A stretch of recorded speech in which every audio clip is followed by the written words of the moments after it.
Asli nyesel banget, kenapa nggak dari dulu kita tanam pohon sawit ini? Mungkin aja kita udah jadi miliarder sekarang ya. Jadi cerita hari ini kita mau lihat perkebunan kita yang udah lama nggak kita jenguk. Gimana kabarnya nih ya? Nah jadi ini karena mau berangkat, jadi kita siap-siap dulu. Semua peralatan udah dibawa, lengkap banget dengan baretnya. Jadi ini aku tag videonya hari terakhir libur, hari Sabtu kalau nggak salah ya. Nah kebetulan si Mbak Tasya masih di rumah, jadi bisa jaga adiknya di rumah. Ini bisa dilihat ya bun, buat perjalanan aku, buat pergi ke kebun, kita naik Honda Matic. Karena kita punya Honda odong-odong itu juga lagi rusak, jadi terpaksa kita pakai Honda ini. Karena kebetulan cuacanya itu cerah, ya udah nggak apa-apa pakai Honda ini. Kalau cuacanya buruk itu baru nggak bisa pakai Honda ini, karena sayang juga ya Hondanya. Nah jadi buat kebun aku nggak terlalu jauh ya bun, sekitaran 10 menitan gitulah ya udah sampai. Nah tadi ditambah lagi aku beli gorengan, ya jadi nambah lah 12 menit. Nah jadi ini kita udah sampai ya bunda. Ini kebunku ada seluas 2 hektar. Nah jadi di sini baru kita tanami pohon sawit. Setelah udah melihat pohon sawitku yang sekarang ini, baru berpikir sekarang ya bun.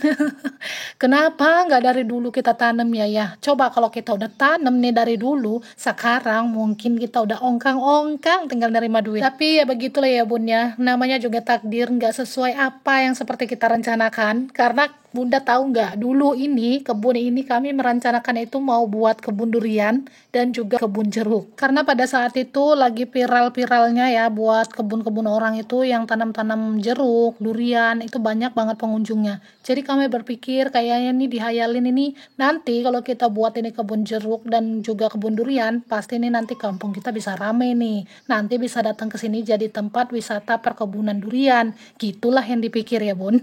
Tapi ya sudahlah, kita hanya bisa berencana, hanya Allah lah yang menentukan ya bun. Tapi di balik itu ya mungkin ada berkat tersendiri. Nah kenapa juga ya kita nggak langsung tanam sawit dulu, karena kan biaya sawit ini juga mahal ya, sedangkan biaya hidup kami ya cuma bisa cukup buat makan aja, itu udah bersyukur banget. Lahan ini kami urus sekarang ini juga karena baru adalah biaya sedikit-sedikit ya, kalau enggak pun ya kami juga belum bisa ngurus ya bun. Sedangkan pohon sawitnya ini sudah ada berumur 4 tahunan kalau nggak salah. Nah ini baru berbuah pasir. Kadang ada juga orang yang heran kenapa 4 tahun baru buah pasir, ya itu tadi karena kita terkendala dengan modal. Kita belum bisa urus, belum bisa bersihin, belum bisa kita kasih pupuk, karena semua itu butuh proses, nggak bisa langsung instan seperti yang udah dilihat sekarang ini. Butuh perjuangan banget ini buat pohon sawit ya, layaknya seperti anak. Nah sekarang itu kita kasih terus dia upah jajan, upah makan, udah berapa duit yang masuk di pohon sawit ini udah nggak terhitung lagi. Tapi nanti ada saatnya, di saat dia sudah besar, sudah menghasilkan, barulah nanti bisa masuk ke kantong kita gantian gitu bun. Walaupun masih perlu dirawat, tapi paling enggak sudah diringankan ya kalau dia sudah mengeluarkan buah. Jadi tadi di sini gayanya kita udah bawa 2 karung. Nah ukuran itu 15 kilo. Nah aku pikir ini memang banyak banget brondolannya, karena kata Pak suami bilang kemarin, dia bilang ini banyak banget brondolannya loh, yuk ikut biar nanti ngumpul brondolan. Ayolah, aku pikir kan kasihan juga Pak suami sendiri, jadi kalau udah ditemenin kan enak juga kerjanya ya, aku yang ngumpulin brondolannya nanti. Ternyata setelah udah sampai di sini di lahan ini, ternyata sawit yang dibilang itu udah brondol-brondol ternyata udah busuk bun. Jadinya udah nggak banyak lagi brondolannya, dan aku coba dapat sedikit ya, cuma dapat setengah goni aja. Jadi di sini Pak suami coba-coba cari sawitnya lagi. Nah karena ini lahannya nungki-nungki gini ya bun ya, jadi kayaknya Pak suami udah kehabisan tenaga kalau mau bawa pulang sawitnya. Jadi terpaksa sawitnya itu ditinggal aja dulu di sini, besok baru balik lagi bawa Honda yang pakai along-along. Tahu nggak sih bun along-along?